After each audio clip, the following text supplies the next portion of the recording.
Hello all, and thank you all for joining us for our presentation entitled The History of Military Sexual Trauma and Barriers to Reporting and Healthcare Access. Our presenters today will be myself, Merdijana Kovacevic, as well as Denise Dailey and Deyon Myles. And we all work at the Road Home program.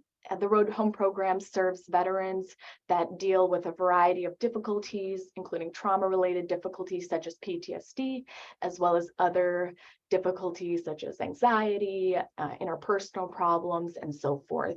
One unique component of our program is that we provide services in an intensive format, meaning that veterans are receiving therapy twice per day for a week or 2 weeks, depending on the program. And another unique thing about our program is that we have different cohorts. So we do serve military sexual trauma survivors and provide specialized treatment for individuals of various backgrounds who've experienced sexual trauma in the military or elsewhere.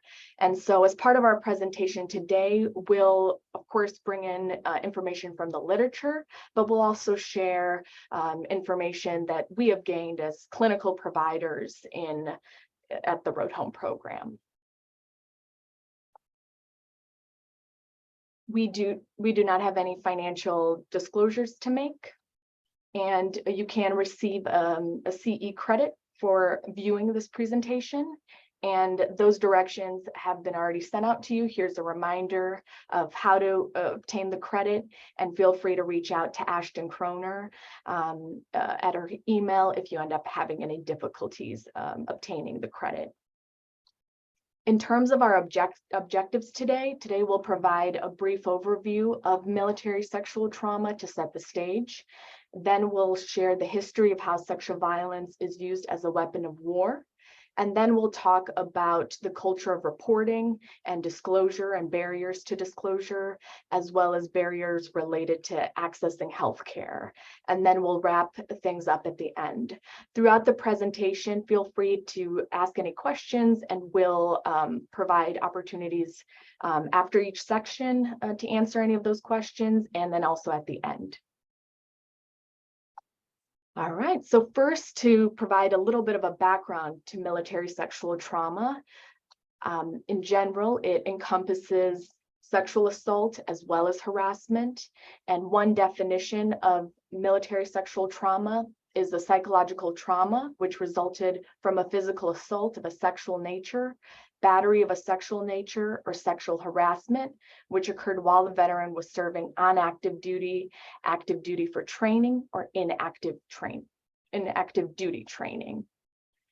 And in terms of harassment, that also has a specific, or one definition, defined as repeated, unsolicited verbal or physical contact of a sexual nature which is threatening in character.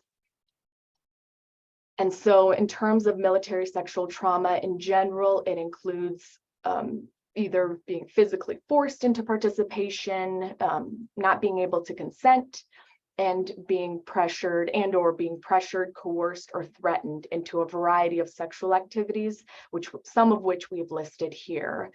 And one unique component of military sexual trauma is that it does occur by definition within the individual's work environment, which is also where some individuals may be living. And so it creates extra pressures for the survivor of that experience. So military sexual trauma has been present throughout. It became known to Congress in 1992, and that's where they required DoD to start taking action and providing treatment for survivors. So doors opened at that point, but in about 2005, there was a recognition that there were some gaps in not only the responses that survivors were getting when they were reporting, but also in terms of accessing healthcare. And so a sexual assault prevention and response office was created to increase resources for training and treatment options, to increase access across the board. Despite these intervention points by the government and the military. In general, military sexual trauma is rampant, but it's often underreported.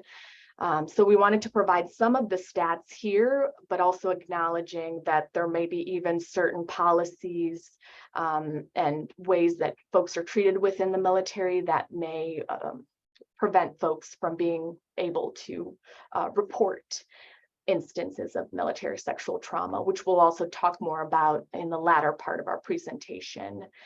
Some stats suggest that up to 15%, all the way up to 45% of service members and veterans experience at least one form of military sexual trauma. So that can also include sexual harassment.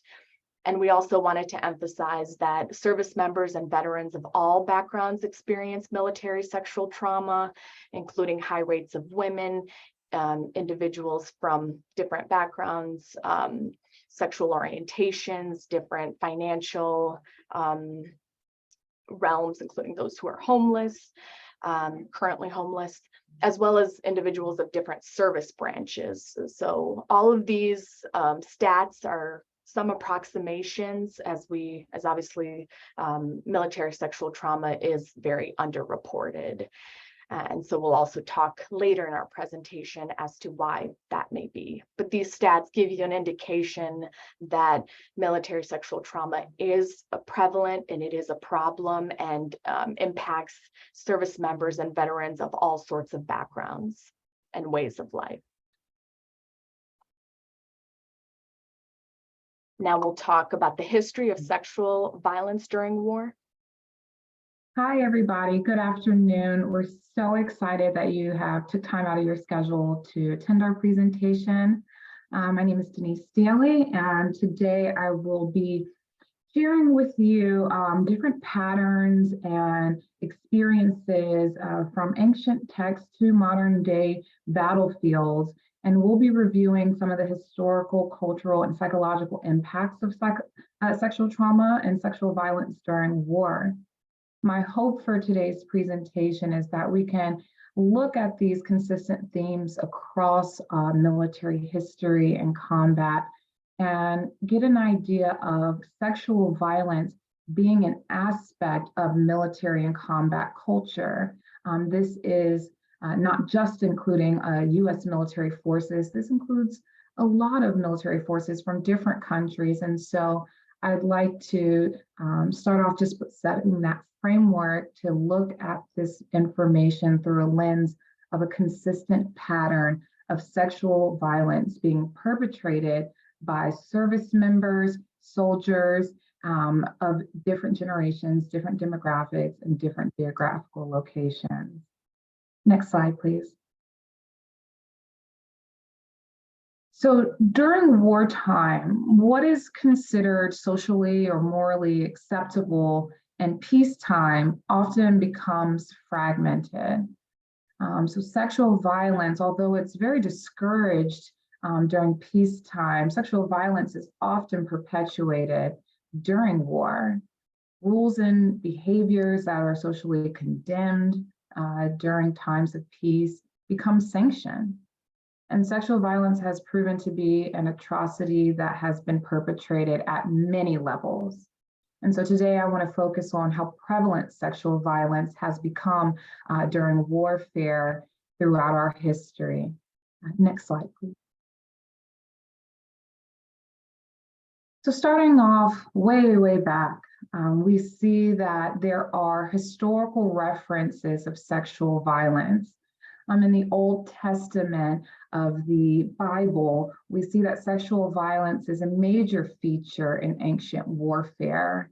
In ancient religious texts, we see that there are deliberate policies of rape and indiscriminate sexual violence. I drew one reference from Deuteronomy 21:10 through 14, which reads, quote, when you go out to war against your enemies, and the Lord your God gives them into your hand and you take them captive. Verse 13, after that, you may go into that woman and be her husband, and she will be your wife.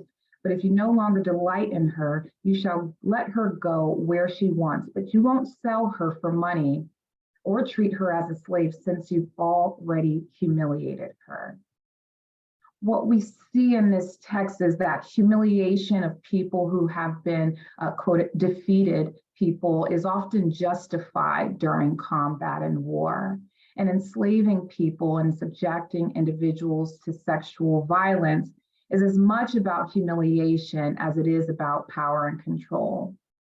Sexual violence during war is intended to paralyze communities with fear. In ancient Greek texts, we have Agamemnon, who urges soldiers to not haste to return home until each warrior selects 20 Trojan women for himself. In this instance in Greek texts, we see the sanctioned sexual violence as an illustration of punishment and revenge against the Greek soldiers who sought out retaliation for the rape of Helen of Troy. In this text, we also see that the enemy is dehumanized and described as barbaric and deserving of punishment, which oftentimes perpetuates sexual violence. And we see that during combat and throughout history, this continues to be these instances where sexual abuse and the rape of people is sanctioned and considered justifiable, especially when they're dehumanized by the offender. In Roman history, we see that sexual violence was normal. It was a normal part of war as commanders ordered territories to be plundered. In Roman history, we found that rape and sexual violence was perpetrated more often on the individual level. So we saw that soldiers were independently taking the initiative when plundering villages in different cities. They weren't ordered to do that during the plundering, but they were allowed or invited to demonstrate sexual violence against human beings. And here we see that sexual violence is perpetrated for sexual gratification. So we see this history and perpetuation of sexual violence being used as a strategy of war to oppress, to marginalize, to shame and humiliate and control others. Next slide, please.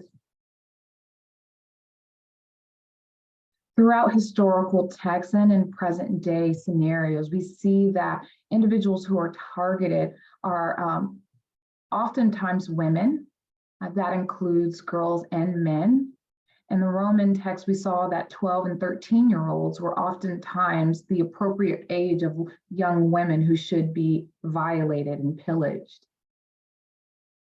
Despite women and girls making up the majority of the individuals who are perpetrated against, men are often victims and survivors of sexual violence during warfare. Also, those at increased risk are women or persons who are particularly on the outgroup, the ethnic outgroup, and we see that across conflicts historically. Sexual violence during war can be perpetrated by a single party, or can be sanctioned and more generally a part of the military culture and strategy during war. It's pursued in different settings, whether it's in detention facilities, refugee camps, within the homes, or out in public in front of the community. It is intended to create mass fear and widespread panic and humiliation. And again, just reinforcing that it can be carried out individually or perpetrated as a collective by a group. Next slide, please. We have a lot of historical references of sexual violence during warfare. In 1945, during World War II, we saw that there was punishment being demonstrated for those countries and those geographical locations that did not surrender to the Soviet army. As the Soviet army invaded Germany and German territories, we saw the practice of rape being devastated across different territories, where civilian women in Romania and Hungary and East Prussia were taken as prisoners, as captives. And it was not uncommon for Soviet troops to rape every female that they came encounter with who was over the age of 12. Thousands of women and girls were raped, oftentimes by several men, oftentimes in front of their families, and often in front of their communities and public spaces. And this happened on more than one occasion. The siege of Berlin is also well documented, where we saw that two main hospitals in Berlin estimated that between 95,000 and 130,000 women had survived rape that had been perpetrated by the Soviet army. When we take in account the history of underreporting, we can only estimate that that number is much larger. And with the population of Berlin being around 1.5 million during that time, it's estimated that 6% of the women and children, female children, were at one point raped by a member of the Soviet army. In World War II and the Vietnam War, we also saw the demonstration of sexual violence, although it's not as well documented due to the disclosure of several pilots who were involved with dropping troops by helicopter to Vietnam. We got a peek inside the destruction that was occurring during the Vietnam War at the hands of US troops. We found that US troops had committed an unknown number that was ethnically targeted. So we have these sexual violent acts being demonstrated, but not reported, or a really accurate number of how many people it impacted. But thanks to the two pilots in 1968, a pilot who had dropped 9 helicopters of Charlie Company in Myles, they estimated that during that time, 500 civilians were executed, and that the women and girls were raped by individuals and groups of men, and then murdered. So sexual violence, mutilation, and murder, the researchers suggest that this rape was perpetrated and attributed mostly to poor morale and poor leadership, but we know historically that much more is involved in the demonstration of sexual violence during warfare. We also found that the Tiger Force Company of the 101st Airborne also was involved in mass sexual violence and incidents of rape, torture, and execution of the women and girls who lived in Myles during Vietnam.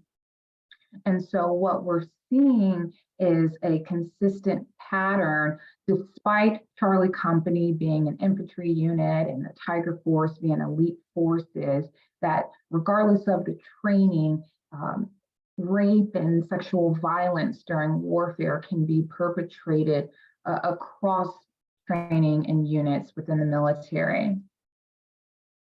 More recently, we have the Bosnia and Herzegovina conflict that resulted in widespread sexual slavery. So throughout the 1990s, we saw that there was sexual violence being perpetrated for the purpose of humiliation.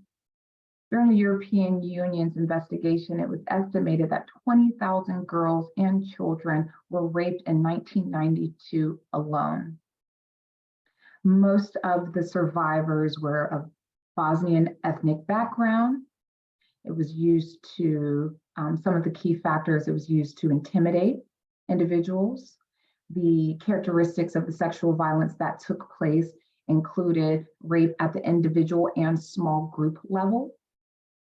It included a targeted rape and sexual violence strategy against women and girls who were living in refugee camps and detention centers. So despite going to places where they felt like they could be safe, they were actually specifically targeted. We also saw that Muslim women were overrepresented in the population as well as being specifically targeted. And the UN identified that there were a number of major themes that played a role in this, but largely summarized it that there was an intent to discourage any type of future life within the Bosnian community. Women were held, they were forced and impregnated. That was very prevalent during this conflict, and we're not far removed from that time in our history. Sexual violence was also perpetrated against men. Men were forced to perform oral sex on guards and also forced to perform sex on one another in front of guards. So we see this theme of humiliation where it's intended to break a person down, break a community down, rob others of hope and of a future. Next slide, please. So I've talked about this intermittently across the past few slides, but I want to set the stage of why is this happening? What is the intent? How did this become a strategy of combat and warfare? Next slide, please. Sexual violence is often used as a strategy in warfare because it's intended to humiliate and discourage those who have been deemed as defeated and to keep them from coming back, having a future, having more children, having a culture. We see that it's used to assert dominance and power and control, to oppress and instill fear, resulting in a paralyzation of culture. It's also intended to inflict strategic terror and torture and punish a targeted group. Next slide, please. And then we have reproductive violence that also is prevalent when we think of sexual violence in war.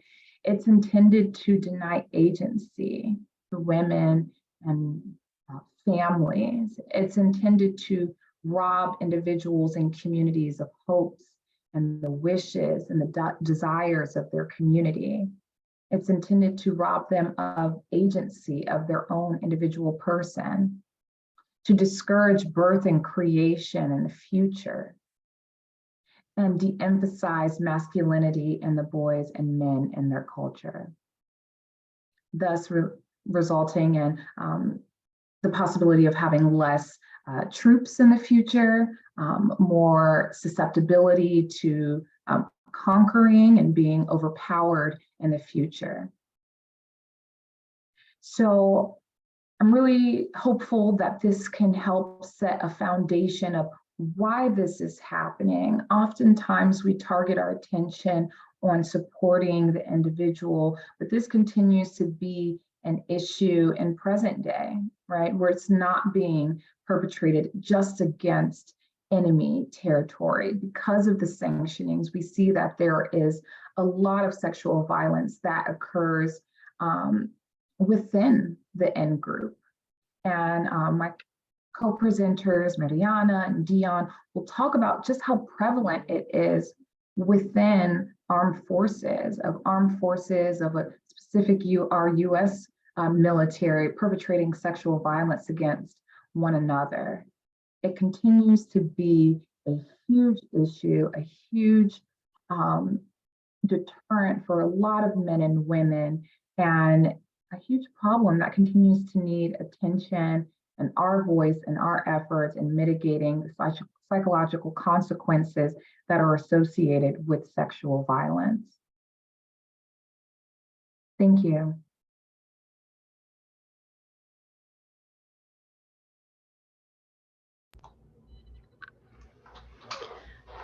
Good afternoon, everyone. My name is Deyon, and I also work at the Row Home program. And what my presentation is going to be on the barriers to reporting MST for our service members as well as for veterans. Next slide, please. So first part is what makes it difficult to report an MST?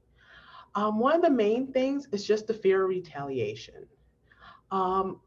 I'll also go into it in our next slide about the types of reporting, but the fear of retaliation against service members as well as veterans due to a possible loss of career.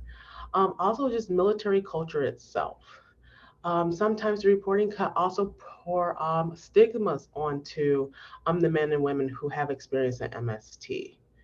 So For this, that process can range from private requests to just forget about it for the sake of the unit, or a grand transfer to another unit in order to kind of hold that um, MST and kind of just make sure, like, hey, everything is still good. Next slide, please. So there's two types of reporting that can occur while in the military. One type is restricted, the other is unrestricted. So with a restricted, this is when a service member reports that something has happened. A MST has occurred, but there's a written record that has no identifiable information included into it. So this report makes the military aware of something occurred, but it also offers, also offers a chance for um, aid for the person, also advocacy. The only Also, it decreases any type of retaliation for someone as well, just due to the fact that the self-identifiable names are taken out. That also doesn't go up to the chain of command. So this way, they're also able to have some type of services as well as advocacy, but without being able to put their name out there. With an unrestricted, this opens an official investigation. They also get advisory on legal issues and assistance with prosecution. Some of the downsides to this is that it opens that official investigation, but it also lets the unit know what the report is, as well as the chain of command. This could also have a removal base of either that individual or the person that perpetrated that military sexual trauma.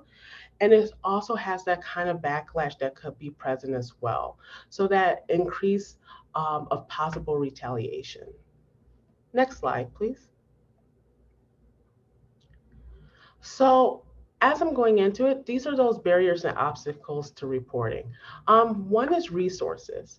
Sometimes when we're doing these reportings, when the individual is doing this, there could be limited resources that they do not know that they have or could receive, especially if they're doing a restricted type to just only some things that might be available on base.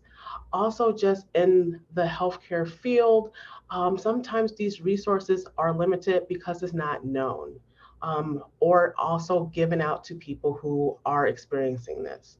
Also, some of this could be shame. Just the fact of sometimes the victim will blame themselves. They may feel ashamed from the assault. Um, Also, just the fact of chain of commands can also say, like, why were you there at the time? Why did you have drinks at this time? Placing that blame back on them to say, why did I even report in the first place? There's also a possible of stigma as well, which is also based on discrimination against race, gender, or even identity or ranks. So even stigma of this rank or commander could never have done this because they have been so knowledgeable and so highly praised. Or the fact that it could be a male MST survivor, and it's that stigma of men are supposed to be strong, you should have been able to fight this off. So there's these stigmas that also relates to the individual to reporting of, if I do report this, what possible things could someone say to me? Also, we have that fear that happens as well. And this fear is that negative response or judgment from other peers as well. This could be from the unit, this could also be from healthcare professionals as well. Just by looking at, hey, what do you mean this happened? That kind of disbelief that also provides that fear, or even that these things could happen to you just due to reporting. This can also lead an individual to feel isolated in these times, and also not know where to turn for help.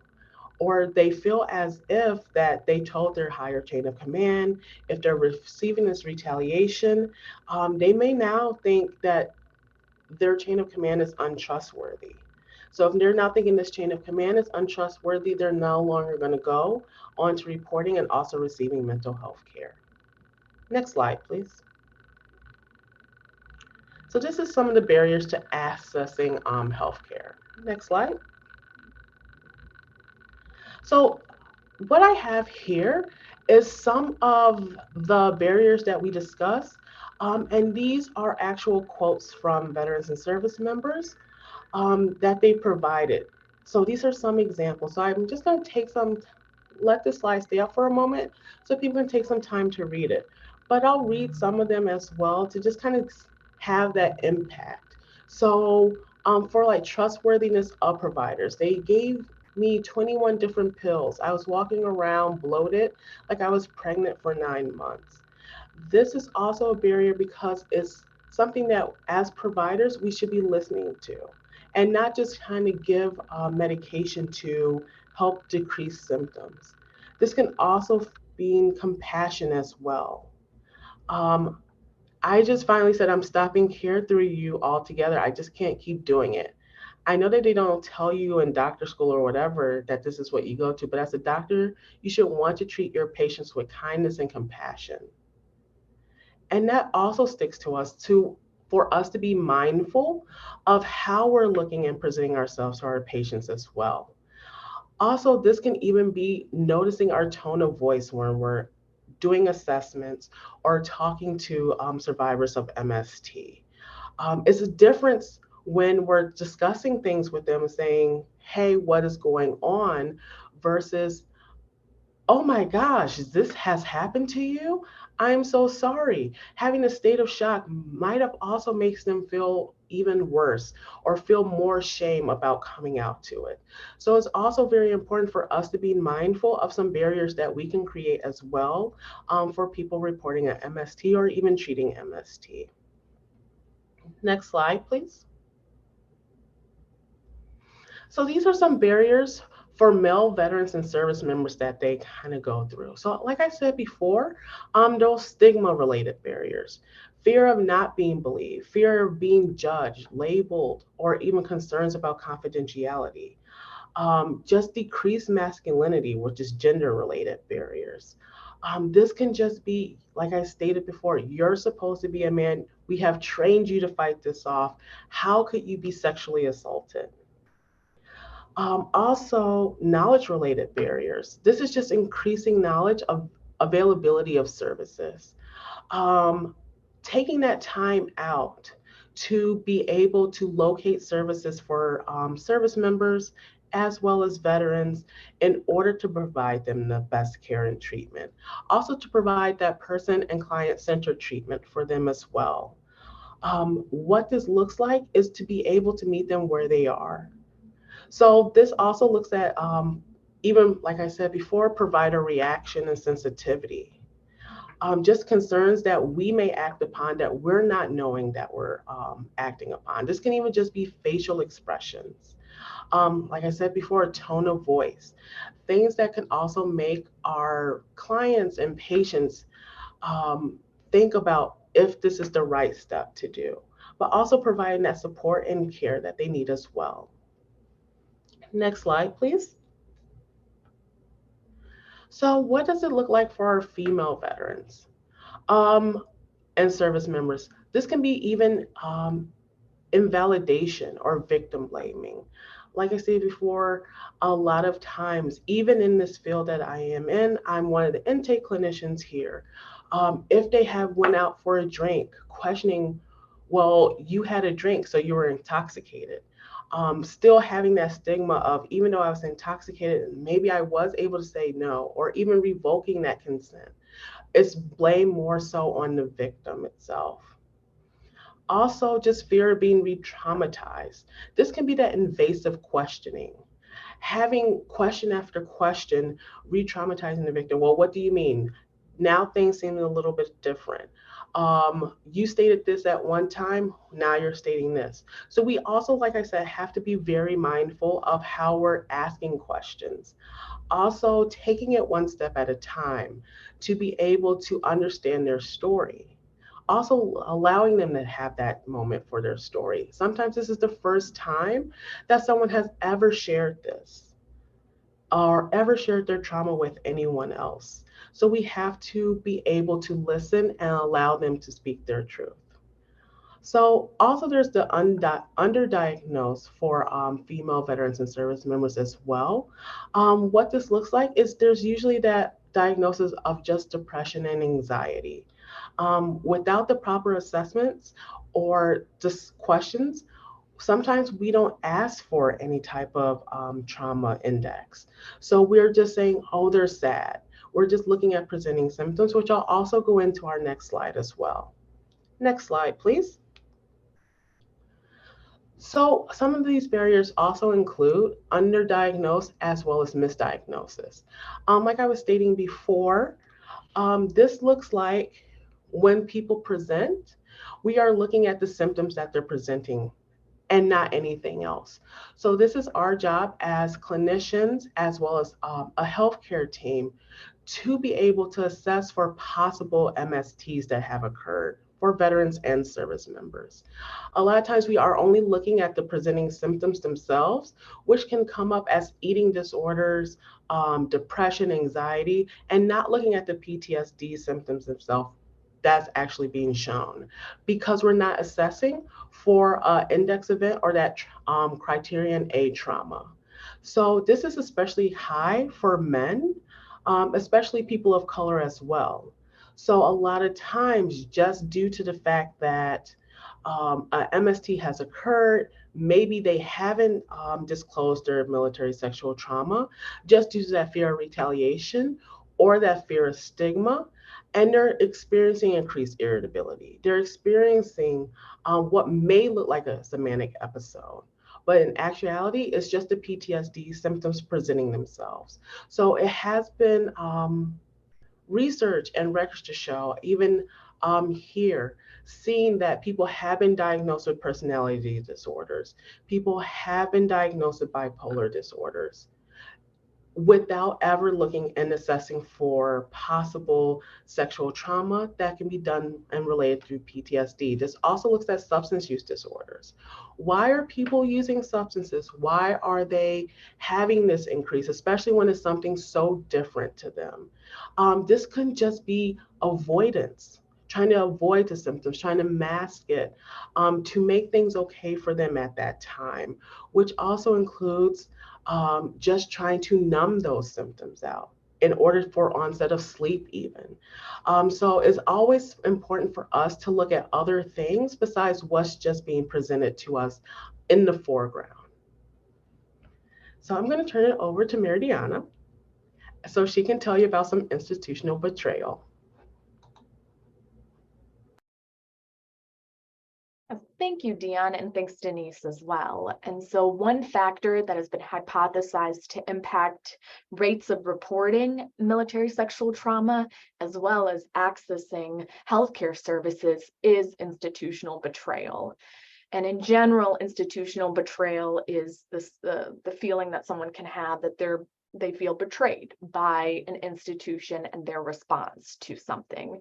So in terms of military sexual trauma, this would refer to survivors of MST feeling betrayed by the military as an institution or the government or any other institution, partly because the trauma has occurred within the institution by definition.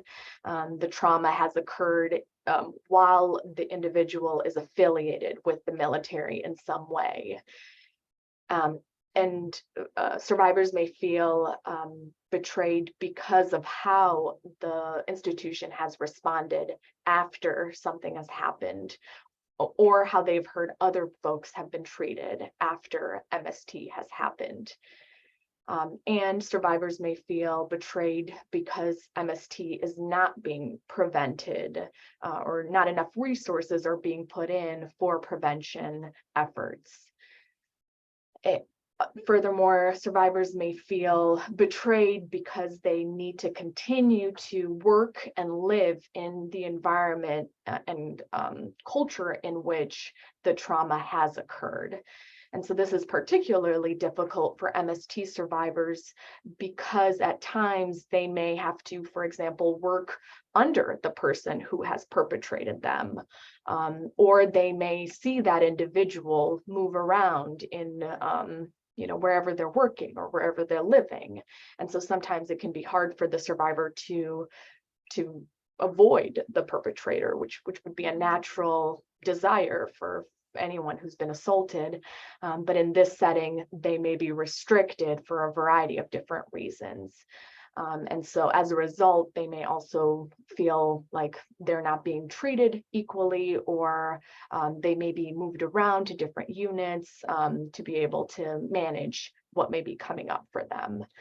And so all of this can contribute to a sense of feeling like they've been betrayed, and feeling like they're having to continue to operate within this environment that promotes trust and unity, and has many components to that, but in their experience, they experienced a violation of trust and of their human rights. And so that stings a lot for them and has been associated with a lot of negative mental health outcomes. So specifically, institutional betrayal has been associated with PTSD, depression, even self-harm related behaviors or desires. And so creates a lot of distress for the individual.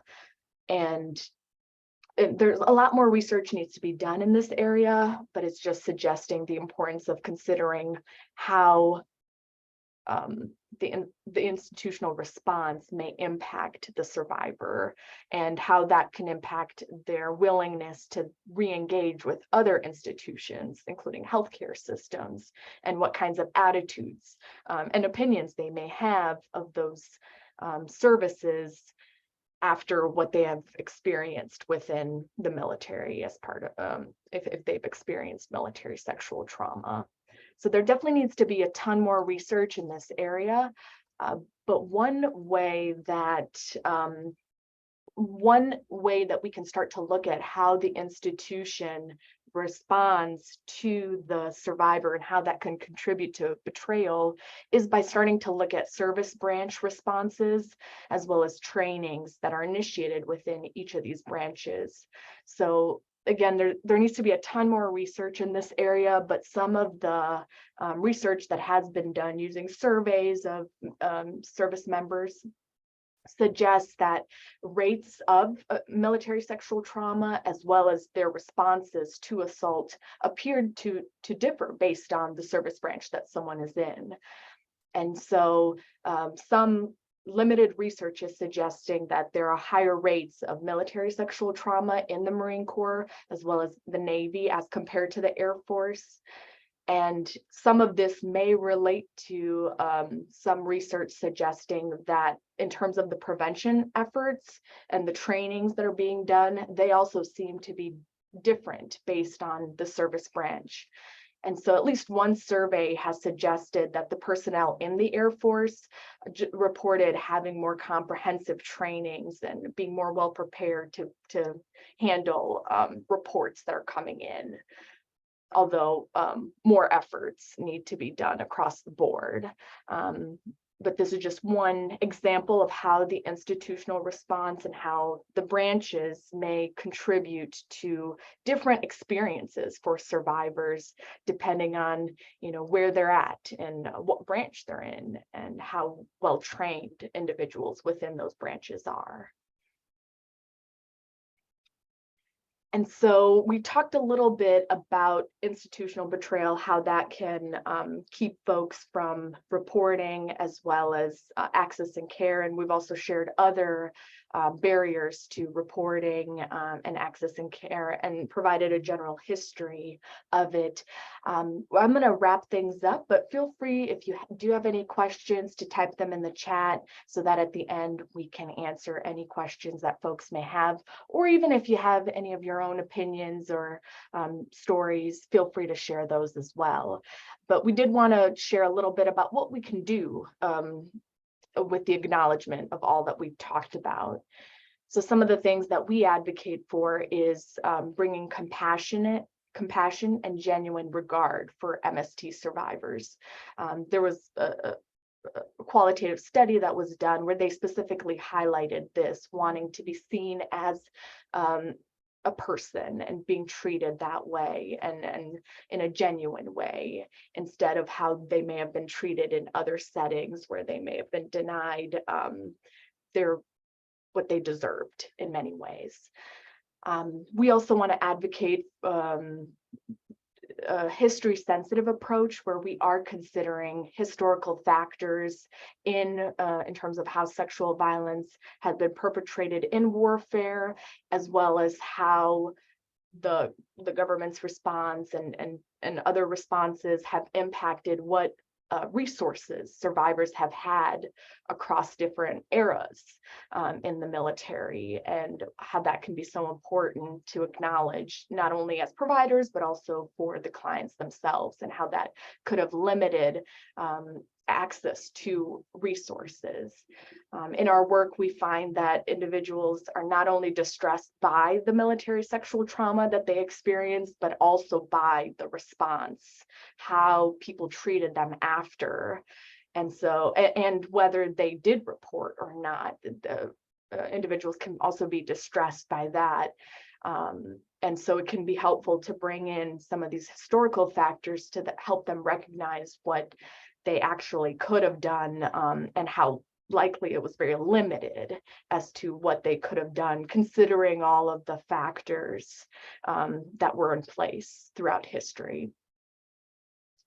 We also advocate for screening for a variety of different conditions, and really being comprehensive and not viewing military sexual trauma as resulting in one outcome for folks, that it really impacts people in so many different ways. So it's really important to understand in what different ways military sexual trauma has impacted folks, and to be able to assess and screen for that, so that we can provide a variety of different treatment options.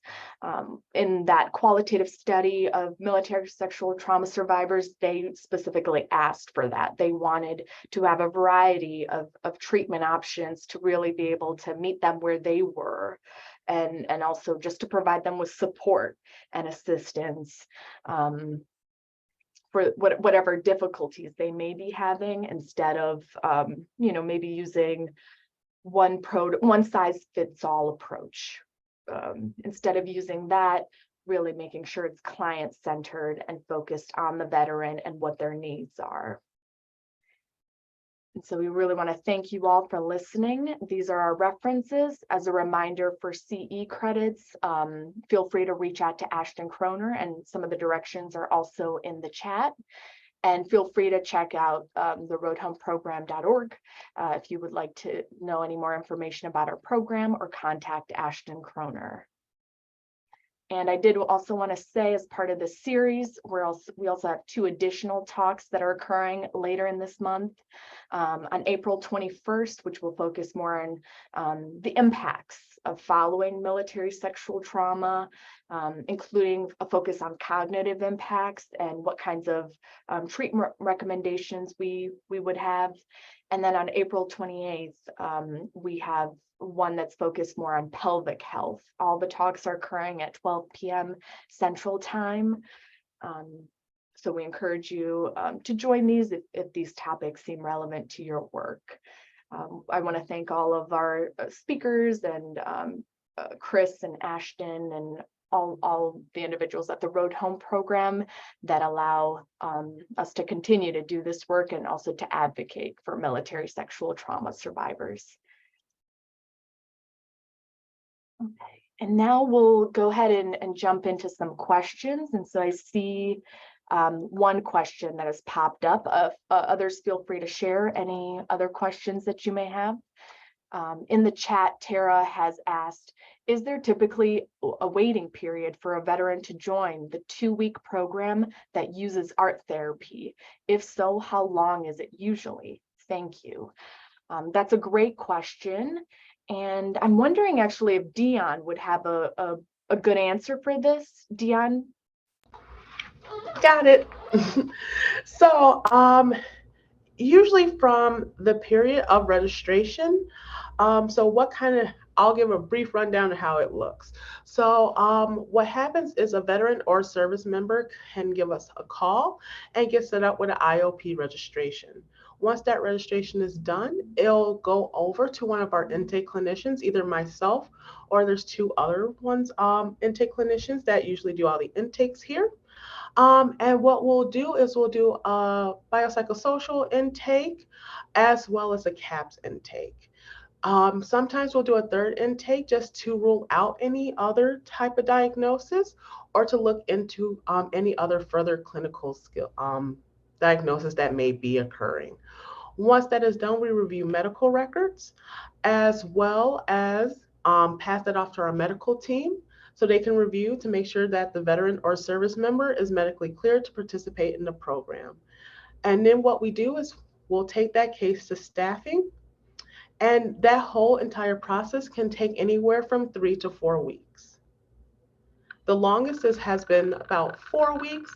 We have been staffing veterans and service members in about 3 weeks now. Yeah, I think that timeline is pretty accurate too, Deyon. I know that there are intakes that you've referred me or assigned me that happened on the 4th that they called that are probably going to be staffed next Wednesday, right? So that's about 2.5 weeks. So I think like you said, 4 weeks is like kind of the high end, but it can happen sooner than that. That's true. And then also, even for active service members, we had some fast track cases to where we have got them in and staffed in under a week. So for availability, we have been able to do that as well.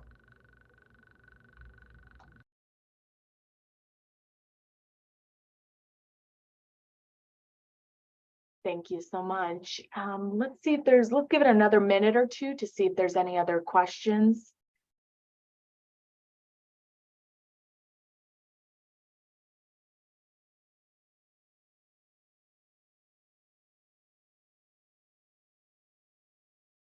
And also feel free to unmute your mic if you want to ask your question verbally. That works too.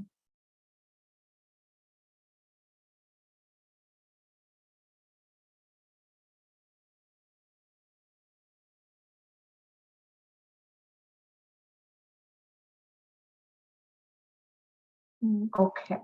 And there was a question about slides, and Chris just sent a Google Drive link that you can click and then access all course materials, including this PowerPoint. And if you have any other questions, you can also always reach out to us. Yeah, I'll also put the recording of this session into that folder as well, so you can access this whenever you want. And then we'll upload it to YouTube and provide that link for everybody so you can access it whatever way is convenient.